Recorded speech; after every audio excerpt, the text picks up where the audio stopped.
Bonjour groupe 444. Alors, bon, je suis pas là aujourd'hui, mais vous avez quand même un cours à faire. On peut pas se permettre de prendre du retard. Vous allez donc devoir écouter quelques vidéos tout de suite et suivez dans votre note de cours. Ça suit, vous allez voir, ça va bien aller. Vous allez avoir du temps après pour faire vos exercices. Alors, si on commence, on va aller dans votre module 3.1, la loi de la conservation de la masse.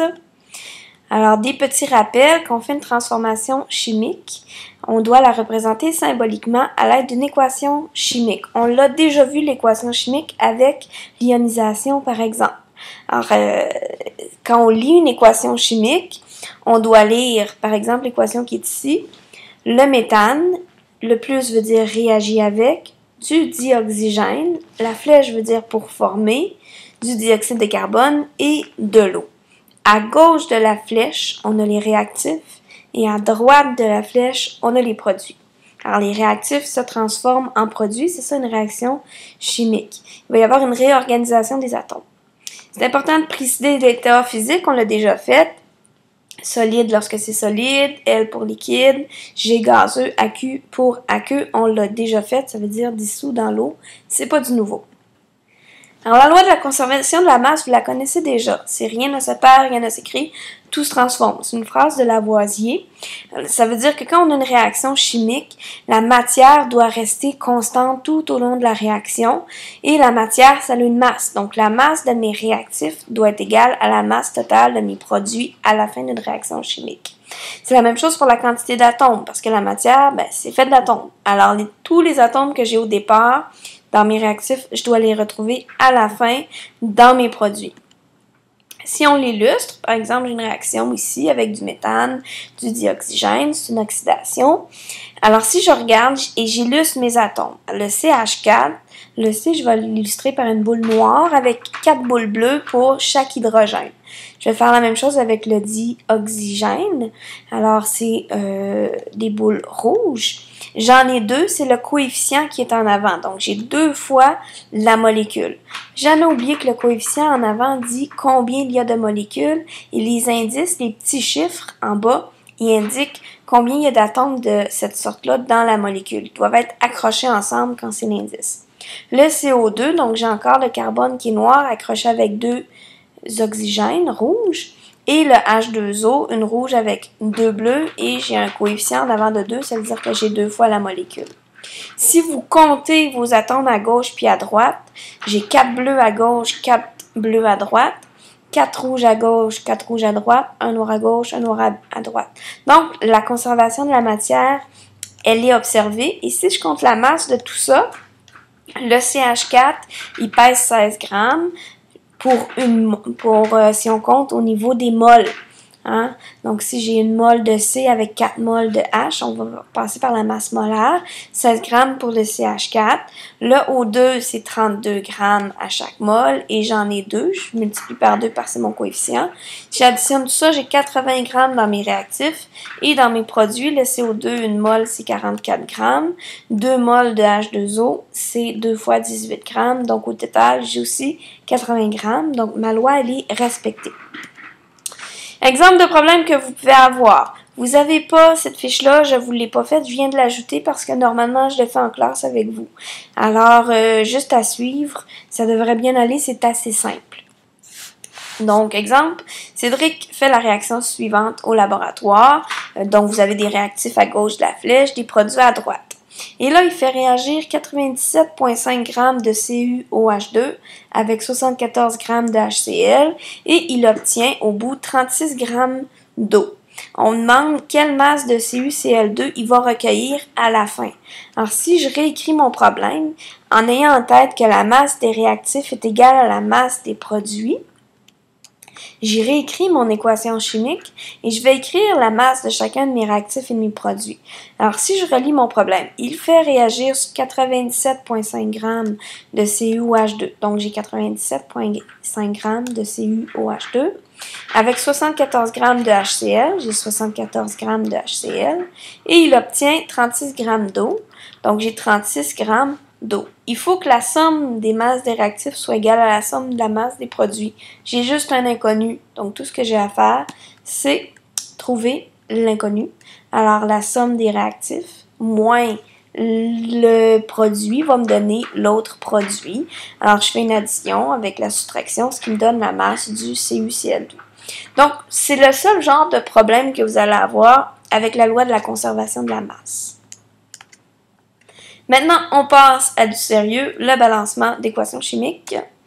Alors, quand on a des réactions chimiques, elles vont se faire entre molécules qui ont différentes affinités. Par exemple, si je mets du dihydrogène avec du dioxygène, dans des conditions particulières, ça va former de l'eau. Ça ne forme pas toujours, il faut avoir de l'énergie. Bon, il y a toujours des façons de faire des réactions chimiques. Ça prend des conditions, c'est pas de ça qu'on parle aujourd'hui. Mais lorsqu'ils vont se réorganiser, les atomes, ils se réorganisent dans des proportions particulières.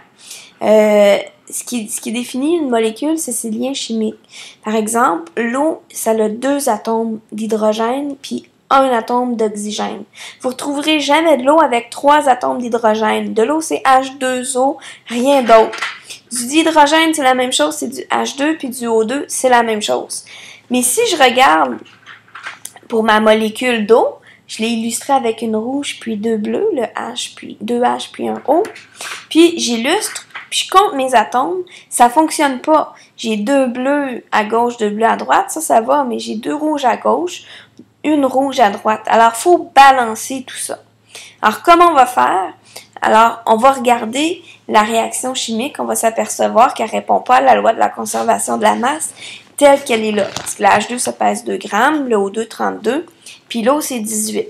Alors, pour répondre à la loi de la conservation de la masse, on va devoir balancer les équations chimiques pour avoir le même nombre d'atomes à gauche et à droite, donc le même nombre d'atomes de réactifs et de produits. Excusez mon chat qui miaule. Alors, on continue. Alors, ici, j'illustre, il y a 2 bleus pour le H2, 2 rouges pour le O2, une rouge avec 2 bleus pour H2O. Il manque quoi dans le fond?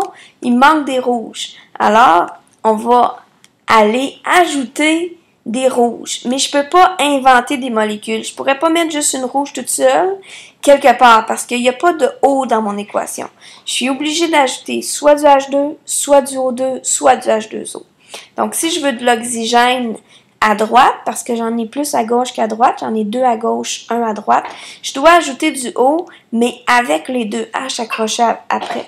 Parce que j'ai juste du H2O. J'ai pas autre chose que je peux ajouter. Maintenant, si je recompte encore mes atomes, j'ai bien 2 rouges à gauche, 2 rouges à droite, il n'y a pas de problème. Mais mes H, ils ne balancent pas. J'en ai 2 à gauche, 2 à droite. Et 4 à droite. Donc, il m'en manque 2 à gauche. Qu'est-ce que je vais faire? Bien, je vais aller les ajouter. Donc, si on compte. Alors, quand on ajoute des molécules comme ça double le nombre de molécules ou triplé, peu importe. C'est les coefficients qui sont en avant. Donc, ma réaction balancée, c'est 2 H2O plus O2 va donner 2 H2O2. Mon nombre d'atomes de chacun doit être égal. Exemple encore. J'illustre du HCl, du O2, du Cl2 et du H2O. J'ai mis une boule de couleurs différentes pour chacun. Avec les couleurs, ça se voit bien. Alors, si je compte mes atomes, dans le HCl, puis le Cl2, je vois tout de suite qu'il me manque une boule noire à gauche. Parce que j'en ai 2 à droite, j'ai 2 Cl dans le fond, puis à gauche, j'en ai juste 1. Alors, je dois ajouter une boule noire. Mais je ne peux pas l'ajouter toute seule. Donc, la seule façon d'ajouter des boules noires, c'est d'ajouter une noire avec une bleue. Donc, de mettre 2 molécules de HCl. Là, si je compte, donc, mes noirs, j'en ai 2 à gauche, 2 à droite, il n'y a pas de problème. Mes bleus, j'en ai 2 à gauche, 2 à droite, il n'y a pas de problème. Mes rouges, j'en ai 2 à gauche, 1 à droite. Alors, il m'en manque une encore à droite. Je vais l'ajouter, mais il ne faut pas oublier qu'elle vient avec les 2 bleus qui sont accrochés avec. Donc, si j'ajoute un oxygène, il faut que je l'ajoute avec les 2 hydrogènes qui viennent avec, donc une molécule d'eau complète. Mais là, ça ne fonctionne plus. Mes rouges, il n'y a plus de problème, mais mes bleus, j'en ai 2 à gauche, mais 4 à droite. Alors, ce que je vais faire, c'est que je vais devoir ajouter des bleus encore. Une bleue, 2 bleus. Donc, j'ai 4 à gauche, bleu, et 4 bleus à droite aussi, ça fonctionne. Mes rouges fonctionnent, mais mes noirs ne fonctionnent plus. Donc, j'ai 4 noirs à gauche, 2 à droite. Je vais en rajouter 2. Elles viennent 2 par 2 et j'ai fini mon balancement. Alors, une fois que j'ai tous les bons nombres d'atomes à gauche et à droite, je vais mettre le coefficient en avant. Donc, j'ai 4 HCl, 1 O2, je n'ai pas besoin de rien ajouter, 2 Cl2 et 2 H2O. On en fait un autre. Alors là, c'est 2H2, le O2 donne du CO2 plus du H2O. Alors, si je compte encore mes atomes, mes bleus, ça va bien. J'en ai 2 à gauche, 2 à droite. Mes noirs, ça fonctionne pas. J'en ai 2 à gauche, 1 à droite. Alors, je vais rajouter une noire, mais elle vient toujours avec ces 2 rouges. Je peux pas l'ajouter toute seule. Maintenant, si on compte, mes bleus, ça va bien, 2 à gauche, 2 à droite. Mes rouges, ça fonctionne plus. Mais mes noirs, ça marche. Alors, je vais regarder mes rouges. J'ai 5 rouges à droite, mais j'en ai juste 2 à gauche. Là, on a un problème. Parce que si je veux les rajouter, les rouges, à gauche, du O, il vient 2 par 2. C'est du O2. Et j'en ai besoin d'un nombre impair. Alors, je ne peux pas ajouter la moitié d'un O2. Il faut que j'ajoute 2 par 2. Alors, lorsqu'on se retrouve avec un chiffre impair à ajouter, on n'a pas le choix. Il faut tout doubler pour avoir des chiffres pairs. Alors, tout ce que j'avais déjà ajouté, je vais le doubler. Alors, je vais avoir 2 C2H2. Je vais doubler mes CO2. Puis je vais doubler mon eau. Puis là, je recompte. J'ai 10 rouges maintenant. Et j'ai 2 rouges à gauche. À droite, j'en ai 10. Donc, je peux maintenant rajouter 4 autres molécules de O2 pour arriver à 10. Alors, si je compte, j'ai mes bleus, j'en ai 4 à gauche, 4 à droite. Mes noirs, 4 à gauche, 4 à droite. Mes rouges, 10 à gauche, 10 à droite. Alors, je vais ajouter mes coefficients. J'ai 2 C2H2 plus 5 O2 donne 4 CO2 plus 2 H2O. Maintenant, faire des petits dessins de petites boules avec plein de couleurs comme ça dans les examens, ça vous prendrait beaucoup de temps, c'est très très long, c'est pas très efficace. Alors, vous devez apprendre une technique pour balancer les équations sans avoir à faire de petits dessins à chaque fois. Cette technique, elle fonctionne très très très bien. C'est important de l'appliquer de façon systématique pour éviter de faire des erreurs. Et en même temps, on applique cette technique-là pour vérifier si notre équation est bien balancée.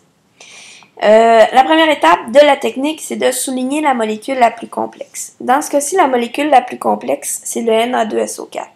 Pourquoi le Na2SO4? Pour 2 raisons. La première, c'est elle qui a le plus d'atomes à l'intérieur.